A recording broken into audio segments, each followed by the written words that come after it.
Chikungunya আমাদের দেশে দেখা যায় এবং এটা একটা ভাইরাস দিয়ে হয় এবং এই ভাইরাসটা আমাদের শরীরে মশার কামড়ের মাধ্যমে ঢোকে। তো চিকুনগুনিয়া যে আ ভাইরাসটা আমাদের শরীরে ঢোকে, এরপরে কিন্তু ঢোকার ২ থেকে ১২ দিনের মধ্যে সিম্পটম শুরু হয়। প্রচণ্ড জ্বর থাকে এবং এর সাথে বিভিন্ন জয়েন্টে কিন্তু ব্যথা হতে পারে। বিভিন্ন জয়েন্টে ব্যথা হয়, তার সাথে কিন্তু জ্বর থাকে এবং মাংসপেশিতে ব্যথা, বমি ভাব, বমি, এই ধরনের মাথা ব্যথা, এই ধরনের সমস্যা কিন্তু থাকতে পারে।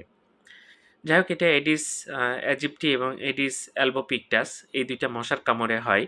সেই মশার কামড়ের মাধ্যমে ভাইরাসটা আমাদের শরীরে ঢুকিয়ে দেয় এবং এর ফলে জ্বর আসে এবং আমাদের জয়েন্টগুলোতে প্রচণ্ড ব্যথা হয়। এই ব্যথা কিন্তু কয়েক মাস থাকতে পারে, অনেক সময় কয়েক বছর পর্যন্ত থাকতে পারে কিন্তু চিকুনগুনিয়ার যে জ্বর হয়। তো যাই হোক, এটার ভালো আসলে যে নির্দিষ্ট চিকিৎসা আছে তা না। ব্যথানাশক ওষুধ দেয়া যেতে পারে। এছাড়া জ্বর কমানোর ওষুধ, বমি হলে বমি বন্ধ করার ওষুধ, রুচিবর্ধক ওষুধ, এই ধরনের কিছু ওষুধ দিয়ে চিকিৎসা করা হয়।